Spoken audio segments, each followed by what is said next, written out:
Hello friends, नमस्कार। आप सभी को नमस्कार, सभी का वेलकम इस क्लास में। You all are welcome to this class.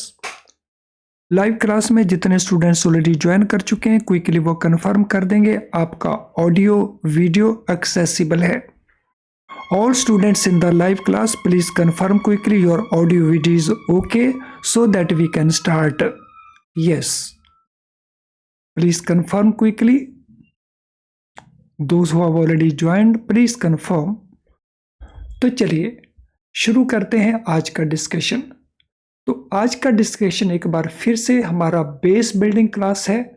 Base building class में हम कॉन्सेप्ट को भी डिस्कस करेंगे और क्वेश्चंस उसके ऊपर जो बेस्ड है उनको भी डिस्कस करेंगे, जिससे जो आपका बेस है, आपका जो अंडरस्टैंडिंग है वो आपका इम्प्रूव कर जाए, जिसके बेसिस के ऊपर फिर आप किसी भी प्रकार के क्वेश्चन को आंसर कर सकते हैं। तो चलिए इस बेस बिल्डिंग क्लास में आज हम डिस्कस करने जा रहे हैं garnishee order and attachment orders, वो टॉपिक्स जिनके ऊपर लगातार क्वेश्चन पूछे गए हैं। तो पहले हम बात करेंगे इसमें गार्निशी ऑर्डर्स क्या हैं, उनमें क्या प्रोसेस होता है, क्या क्या प्रिकॉशंस हैं। तो all those aspects we are going to discuss. So Garnishi order is similar to a attachment order। Garnishee order और एक अटैचमेंट ऑर्डर में कई सारी सिमिलैरिटीज होती हैं। तो कौन कौन से डिस्टिंक्शन पॉइंट होते हैं, क्या क्या सिमिलैरिटीज होती हैं, ये हम अटैचमेंट ऑर्डर डिस्कस करने के बाद बात करेंगे। नो, गार्निशी ऑर्डर कौन इशू करता है? गार्निशी ऑर्डर इशू करते हैं कंपिटेंट कोर्ट। तो ये कोर्ट के द्वारा इशू किए जाते हैं। कोर्ट के पास ये पावर्स किस एक्ट में अवेलेबल हैं? तो ये है सिविल प्रोसीजर कोड 1908 में अवेलेबल।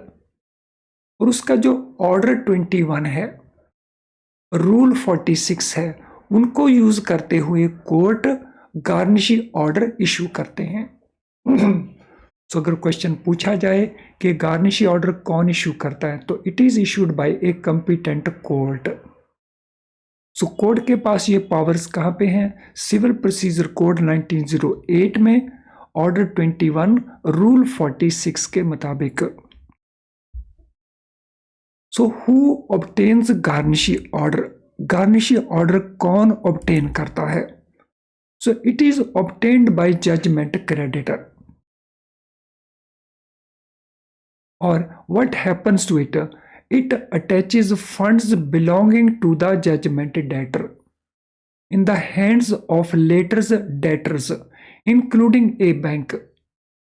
So अगर X ने Y को सम अमाउंट पे करना है और X is maintaining account with say SBI, अगर ये अमाउंट X पे नहीं करता Y को, तो Y will go to a court.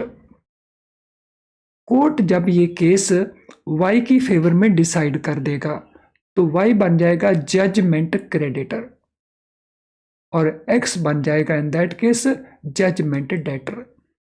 तो ये ऑर्डर कौन ऑब्टेन करता है? तो ये ऑर्डर ऑब्टेन करता है जजमेंट क्रेडिटर। हमारी इस एग्जाम्पल में इट इज Y जिसने पैसा लेना है, और ये फंड्स कहाँ पे पड़े हैं? ये फंड्स पड़े हैं बैंक के साथ। और बैंक को हम क्या कहते हैं? बैंक को हम कहते हैं गार्निशी। तो ये तीन टर्म्स आपने अच्छे से अंडरस्टैंड कर लेनी है और याद रखनी है। सो गार्निशी ऑर्डर किसकी रिक्वेस्ट के ऊपर आता है? जजमेंट क्रेडिटर की रिक्वेस्ट के ऊपर। किसके अकाउंट की अटैचमेंट होती है? जजमेंट डेटर के अकाउंट की अटैचमेंट होती है। जिस बैंक के साथ वो अकाउंट है या जहां पे वो पैसा पड़ा है, तो उसको हम क्या कहते हैं? उसको हम कहते हैं गार्निशी। इसीलिए इसका नाम भी गार्निशी ऑर्डर है। So order for the garnishee. Garnishee means जिसके पास वो पैसा है, इंक्लूडिंग बैंक। तो आई होप ये तीन टर्म्स और ये जो पावर्स हैं, ये हर एक चीज आपको अच्छे से क्लियर हो चुका होगा। Effect of garnishee order. जब भी बैंक में गार्निशी ऑर्डर आए तो उसका इफेक्ट क्या होता है? Let us now understand that. order served on a bank attaches credit balance in account of the named customer to the extent specified in the order। तो जब भी ये ऑर्डर बैंक के ऊपर सर्व किया जाएगा तो बैंक में जो क्रेडिट बैलेंस है किसका, कस्टमर का। और कस्टमर क्या है, कस्टमर है जजमेंट डेटर।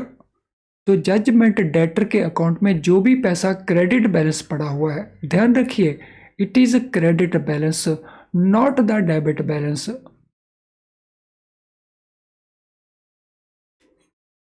तो दैट इज अटैच कितना अमाउंट, जितना उस ऑर्डर में स्पेसिफाइड अमाउंट है।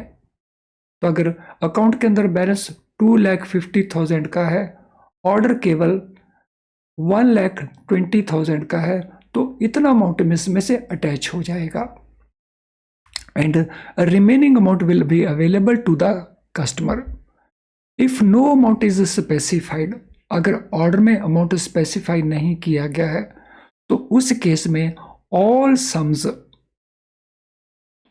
owing and accruing to the customer as on date of date and time it is served and received by the bank।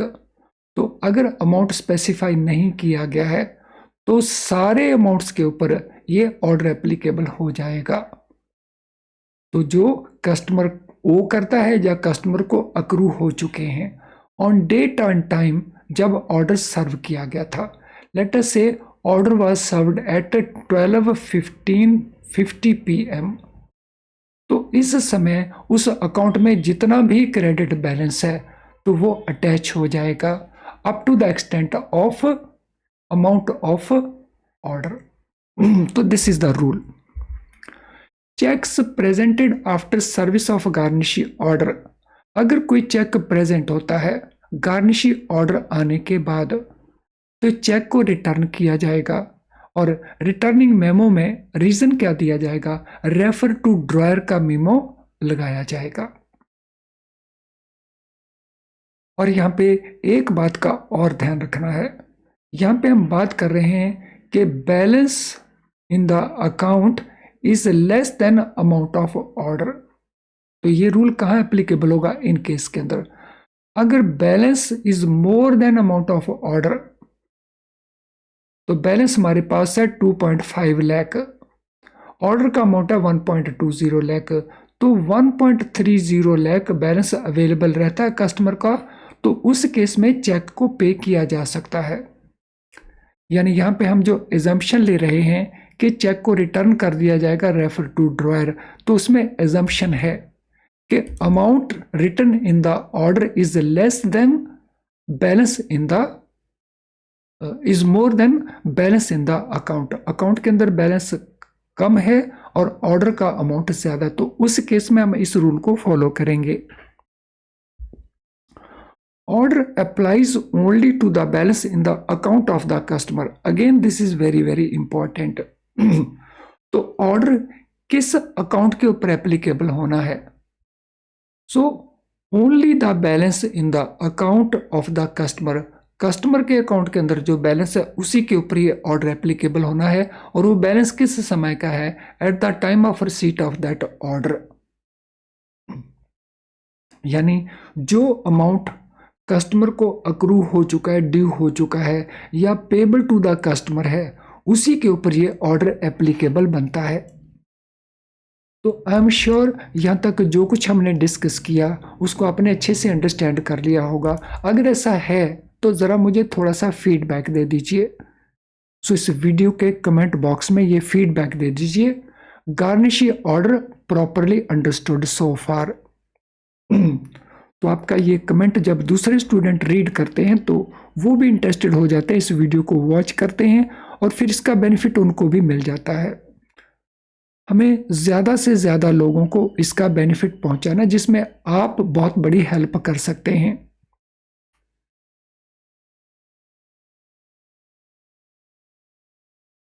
तो comment box में ये comments add कर दीजिए। तो चलें अब इसके अगले पार्ट के ऊपर चलते हैं। Action points for garnishee order. Garnishee order जब भी आएगा तो एक्शन पॉइंट्स क्या क्या रहेंगे। On receiving the order, time and date of receipt of order must be recorded. So this is very important. तो किस टाइम के ऊपर आया, किस डेट को आया, तो that will be very clearly mentioned in the records. तो हम अपने रिकॉर्ड्स के ऊपर बड़ा क्लियरली इसको मेंशन करेंगे, बिकॉज इसका इंपॉर्टेंस क्या है. Any amount received after this period वो अटैचेबल नहीं है. Only amount available at this time and date, जो भी अमाउंट था उसके ऊपर ही केवल गार्निशी ऑर्डर एप्लीकेबल बनता है. इसीलिए टाइम को रिकॉर्ड करना, डेट को रिकॉर्ड करना दोनों इंपॉर्टेंट है. सो अगर ऑर्डर 11 AM आया तो जो बैलेंस 11 AM तक था उसी के ऊपर ऑर्डर एप्लीकेबल होना है. Any amount received after 11 AM तो उसके ऊपर ये ऑर्डर एप्लीकेबल नहीं बनता. इसीलिए date and time recording it becomes very essential. तो ऑर्डर निसी. सो दो प्रकार के ऑर्डर्स आते हैं. तो garnishee order, there are two type of orders. One is order nisi and another is order absolute. So order nisi क्या है? Court में issue such garnishee order in two parts. First order is called order nisi. So order nisi में क्या direction है? So court seeks explanation of the bank. Bank की explanation bank से मांगता है कि जो बैंक के पास बैलेंस पड़ा है वो जजमेंट डेटर का वो कोर्ट को क्यों नहीं दे दिया जाए, उसको क्यों अटैच ना किया जाए, और उसको क्यों जो जजमेंट क्रेडिटर है उसके पैसे के लिए यूज किया जाए. तो ये एक्सप्लेनेशन मांगी जाती है by the court through this order. तो when this explanation is sought, so this is called order nisi. और उसके बाद बैंक एक्सप्लेन करता है कोर्ट को whether bank is in a position to pay the amount or not pay the amount. So action on order nisi क्या होगा? On receipt of order nisi, bank must immediately stop payment out of the affected accounts and also inform the customer about this court order and the fact that bank could not allow any payment withdrawal from the account till court issues revised order. तो इस case में जैसे ही order निसी आएगा तो bank क्या करेगा? Bank immediately payments को stop कर देगा out of the affected accounts. यानी जिन अकाउंट्स के ऊपर ये ऑर्डर आएगा तो उन अकाउंट में बैंक स्टॉप पेमेंट कर देगा. लेकिन फिर एक बात का ध्यान रखना है, स्टॉप पेमेंट किस केस में किया जाएगा? When balance in the account is less than amount of order. तो अगर बैलेंस 1,10,000 का है, ऑर्डर का अमाउंट 2,50,000 का है, तो फिर उस केस में ये स्टॉप पेमेंट किया जाएगा उस अफेक्टेड अकाउंट में से. और bank will inform the customer also, और दिस फैक्ट ऑल्सो कि बैंक अब विड्रॉल परमिट नहीं कर पाएगा till court issues revised order.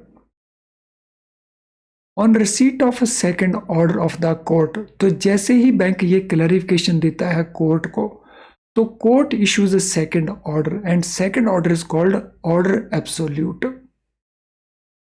तो जब ऑर्डर एब्सोल्यूट आएगा तो bank will have to remit the attached funds to the court out of the accounts of the judgment debtor with the bank. तो bank ने पैसा रिमिट कब करना है? जब ऑर्डर एब्सोल्यूट बैंक के पास आएगा. At that time the amount is to be remitted, not before. यानी फर्स्ट स्टेज के ऊपर order nisi it is only attachment and second part it is payment order called order absolute. तो चलिए अब हम आगे कंटिन्यू करते हैं. Now transfer to suspense account. So it is just a precaution, not mandatory, but it is just a precaution with a view to ensure that no payment by oversight is made out of such account for which order has been received. It is desirable to transfer the attached amount to a suspense account. तो ये एक desirable situation है, mandatory situation नहीं है.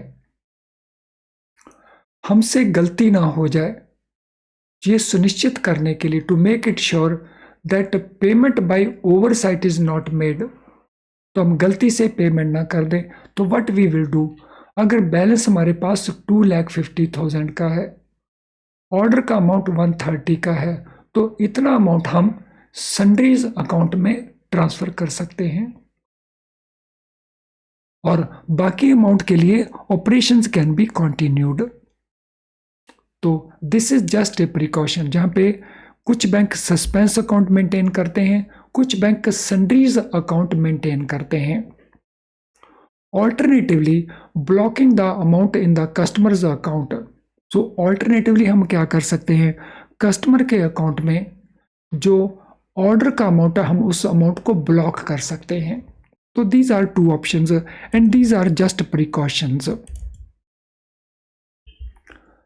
Amount not adequate, अगर account के अंदर amount adequate नहीं है, तो एडिक्वेट कब नहीं होगा, when balance is less than amount of order. So if amount available in the attached account is less than the amount indicated in the court order, amount so available must be transferred to the suspense account or it must be blocked. तो अगर ये situation है तो amount को या तो block कर देंगे या उसको सस्पेंस अकाउंट में ट्रांसफर कर देंगे या सन्ड्रीज अकाउंट में ट्रांसफर कर देंगे। If no specific amount has been mentioned in the order, entire balance available in the account shall be transferred to suspense account or it will be blocked. तो ये केवल एक प्रिकॉशन है, यहाँ पे जो भी हम बात कर रहे हैं तो ये एक्चुअल प्रोसीजर का पार्ट नहीं है, मैंडेटरी रिक्वायरमेंट नहीं है, तो it is only something desirable, ताकि हमसे गलती ना हो।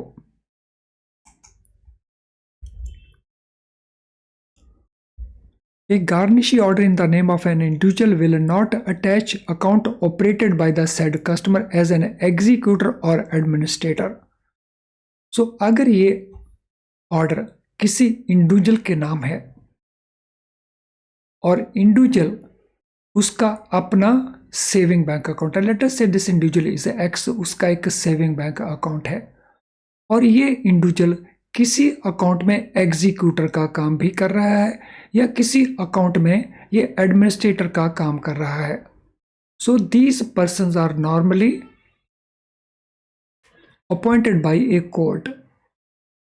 तो कोर्ट के ऑर्डर के ऊपर अगर किसी और अकाउंट में वो एज एग्जीक्यूटर या एज एडमिनिस्ट्रेटर काम कर रहा है, तो इन अकाउंट का जो बैलेंस है जहां पे वो एग्जीक्यूटर या एडमिनिस्ट्रेटर काम कर रहा है तो वो अटैच नहीं होंगे, only balance in his personal account will be attached. Now, garnish order and specific situations.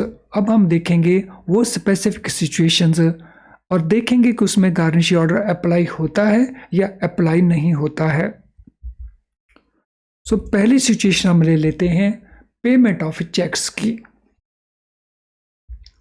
In case of cash payment of cheques, अगर किसी चेक को कैश पेमेंट के लिए प्रेजेंट किया गया है, if order is received after debit to the account, order हमें मिला, अकाउंट डेबिट हो चुका है, but before payment of cash, लेकिन कैश अभी पे नहीं हुआ है, तो in that case we will refuse the payment with appropriate reason indicated for non payment. तो अगर हमने एक्स के नाम का अकाउंट है, वाई के नाम से चेक है प्रेजेंट हुआ, तो वाई उसका पे ही है, अकाउंट डेबिट हो चुका है लेकिन कैश अभी पे नहीं हुआ है, तो उस केस में ये चेक को हम रिटर्न कर देंगे और एप्रोप्रिएट रीजंस इंडिकेट कर दिए जाएंगे for non payment.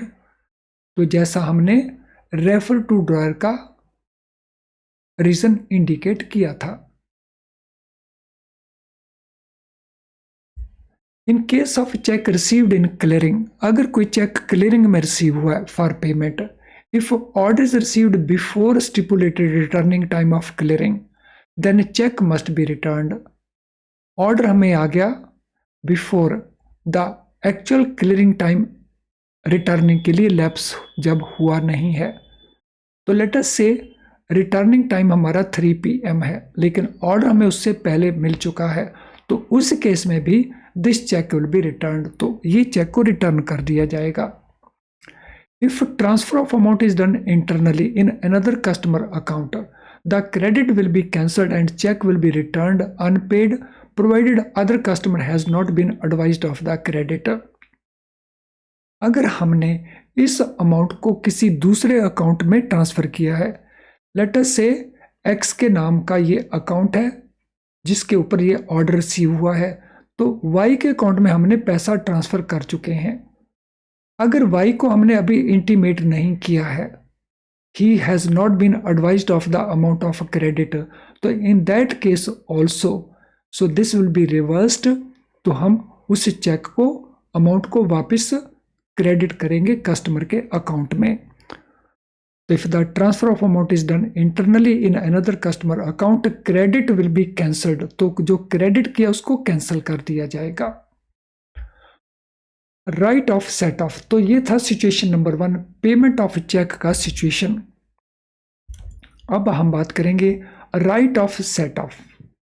So set off को राइट को यूज करने से रिलेटेड रूल क्या है? When a bank has a prior right of set off, bank is not bound by the garnishee order. तो सेट ऑफ का राइट हम कब यूज करते हैं?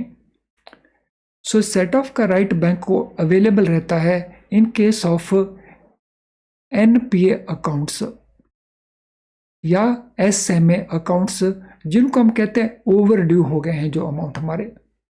So if there is some loan amount and there is some overdue amount in those loans, तो फिर bank का जो सेट ऑफ का राइट है so that can be used. अगर बैंक का सेट ऑफ का राइट अराइज हो चुका है, यानी हमारा कोई अमाउंट ऐसा है, अकाउंट ऐसा है जिसमें अमाउंट ड्यू है, तो उस केस में गार्निशी ऑर्डर में क्या लिखा है वो बैंक के ऊपर एप्लीकेबल नहीं होगा टू दैट एक्सटेंट जिसके लिए अमाउंट ड्यू है। तो अगर किसी अकाउंट के अंदर 10 लाख का बैलेंस है और उसमें 2 लाख का अमाउंट कस्टमर का ओवर ड्यू है, तो 2 लाख रुपीज तक हम राइट ऑफ सेट ऑफ को यूज कर सकते हैं और गार्निश ऑर्डर उसके ऊपर एप्लीकेबल नहीं बनेगा। Where lien is marked on fixed deposit receipts, it cannot be attached by a garnish order. तो यहाँ पे अगर हमने फिक्स्ड डिपॉजिट रिसीट के ऊपर कोई लियन मार्क कर रखा है, फॉर एग्जांपल इस फिक्स्ड डिपॉजिट के अगेंस्ट हमने कोई लेटर ऑफ क्रेडिट इशू किया है या कोई बैंक गारंटी इशू की है, सो किसी भी कारण अगर ये हमारे लिए कोलेटरल का काम कर रहा है, तो on that account so this garnish order will not be attachable. तो क्योंकि हमने यहाँ पे या तो लियन मार्क कर रखा है या हमने राइट ऑफ सेट ऑफ को यूज करना है बिकॉज हमारा राइट ड्यू हो चुका है, तो इन केसेस में this order is not applicable. Friend, इससे पहले कि हम अगले पार्ट को डिस्कस करें, this is important information for you. Are you preparing yourself by using IIBF books? क्या इन बुक्स को यूज करके आप प्रिपरेशन कर रहे हैं? अगर ऐसा है तो आपके सामने कहीं ये इशू तो नहीं है। Number 1, difficult to understand. इन बुक्स में जो कुछ लिखा गया है, जैसे लिखा गया है, उसको अंडरस्टैंड करने में आपको डिफिकल्टी आ रही है और फिर उसे बार बार आप पढ़ते हैं, भूल जाते हैं, फिर बार बार पढ़ते हैं एंड एज ए रिजल्ट आप काफ़ी सारा टाइम स्पेंड करते हैं यूजलेसली। तो आपके पास ऑलरेडी टाइम बहुत कम है, तो इससे आप पूरे सिलेबस को नहीं कवर कर पाते। Then there could be another difficulty. So इन बुक्स में प्रैक्टिस क्वेश्चंस अवेलेबल हैं, लेकिन बहुत कम प्रैक्टिस क्वेश्चन अवेलेबल हैं, जिससे आपकी प्रैक्टिस प्रॉपर नहीं हो पाती। तो अगर ये प्रॉब्लम्स आप फेस कर रहे हैं तो उसका सॉल्यूशन है हमारे बेस्ट क्वालिटी लो प्राइस्ड वीडियो लेसन्स। तो इन वीडियो लेसन्स में हम जब कॉन्सेप्ट को एक्सप्लेन करते हैं तो बहुत सिंपल करके हम उसको एक्सप्लेन करते हैं, जिसको आप आसानी से अंडरस्टैंड कर जाते हो और बहुत क्विकली अंडरस्टैंड कर जाते हो, जिससे आपके ये दोनों ही इश्यूज सॉल्व हो जाते हैं और फिर आप पूरे सिलेबस को आसानी से कवर कर पाते हैं। हमारा क्वेश्चन बैंक आपको प्रोवाइड करता है मल्टी चॉइस क्वेश्चंस, जिनको यूज करके आप अच्छी प्रैक्टिस कर सकते हो। एग्जाम के जस्ट पास जा करके हमारे मेमोरी रिकॉल्ड क्वेश्चंस ये भी आपकी हेल्प करते हैं।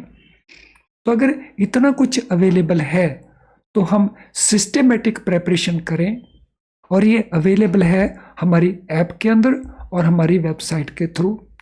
अगर अभी तक आपने इन फैसिलिटी को यूज नहीं किया तो then you must use it, so that आपके जो पास होने की पॉसिबिलिटीज हैं वो इम्प्रूव कर सकें। तो चलिए अब हम चलते हैं अगले कंसेप्ट के ऊपर। The fact of right of set off has to be intimated to court and order must be vacated. अगर गार्निश ऑर्डर हमारे पास अवेलेबल है from the court, then we will inform the court about our right of set off, and this order has to be got vacated. So it should be noted that any excess over lien marked is attachable by garnishee order. कुछ भी amount अगर हमारे पास है जो over and above the lien market है तो वो अमाउंट गार्निशी ऑर्डर के लिए अवेलेबल रहता है। फॉर एग्जाम्पल, अगर एफडी के अंदर 10 लाख का हमारा एफडीआर है और बैंक गारंटी हमने इशू की है for which lien is up to ₹5 lakh only, तो जो रिमेनिंग 5 लाख है उसके लिए गार्निशी ऑर्डर एप्लीकेबल बनता है। लेकिन अगर गार्निश ऑर्डर हमें आया है तो it has to be got vacated, तो इसको वेकेट करवाना पड़ेगा हमें by informing the court about the factual position. Unclear affects and subsequent credit in the account. So account के अंदर अगर कुछ सब्सिक्वेंटली क्रेडिट होता है and at present that is in the pipeline for clearing, तो उस केस में what is the rule? Credit received subsequent to garnishee order are not attachable. तो कोई भी अमाउंट गार्निशी ऑर्डर आने के बाद जब आएगा तो वो अटैचेबल नहीं है, बिकॉज डेट ड्यू और accruing at the time of receipt of order are only attachable. क्योंकि अटैचेबल अमाउंट क्या है? वही amount which was available when order was actually received. In case where there is an agreement for withdrawal by customer of unrealised credit, such amounts are attachable. अगर customer के साथ हमारा कोई agreement है for withdrawal by the customer of unrealised credit, तो sometime what we do, हम customer का check purchase कर लेते हैं। सो एक है कस्टमर का चेक कलेक्ट करना, एक कहता होता है कस्टमर का चेक परचेज कर लेना। कलेक्शन के केस में amount is released when amount is actually collected. Purchase के केस में amount is immediately released although collection takes place later on. तो परचेज वाले केस के अंदर अगर हमने कस्टमर के अकाउंट को पैसा क्रेडिट कर दिया है तो वो अमाउंट अटैचेबल बन जाएगा। So in those cases where arrangement for withdrawal of by the customer of unrealised credit, तो दैट अमाउंट रिमेन्स अटैचेबल। तो जैसा मैंने एग्जाम्पल दिया उस एग्जाम्पल को हम फॉलो कर लेंगे। Portion of loan facility not yet drawn can not be considered as money as it does not constitute a debt and at all, and such amount cannot be garnished। अगर हमारे पास customer का cash credit account है और उसका limit है ₹10 lakh, customer ने withdraw किया हमारे पास उसमें से केवल 6 lakh rupees, 4 lakh amount is not withdrawn so far. तो ये ऑर्डर क्या रहता है? Portion of the loan facility not yet drawn, ये जो 4 लाख का अमाउंट है, so it can not be considered as money. तो इसको हम मनी कंसिडर नहीं करते क्योंकि ये अभी एक्चुअल डेबिट नहीं हुआ।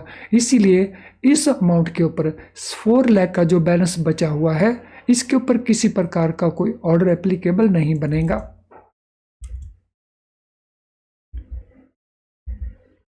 फ्रेंड, आज के सेशन से रिलेटेड अगर आपका कोई क्वेश्चन हो तो उस क्वेश्चन को आप इस वीडियो के कमेंट बॉक्स में टाइप कर सकते हैं, वहाँ सूटेबली हम उसको आंसर करेंगे। गार्निश ऑर्डर से रिलेटेड जो रिमेनिंग पार्ट है हम उसको नेक्स्ट लेसन में डिस्कस करने वाले हैं। अगर आपका कोई क्वेश्चन है अदर देन दिस लेसन तो इस ईमेल आईडी के ऊपर आप हमें अपने मैसेज को पोस्ट कर सकते हैं, उसको सूटेबली आंसर करके हम आपकी हेल्प करेंगे।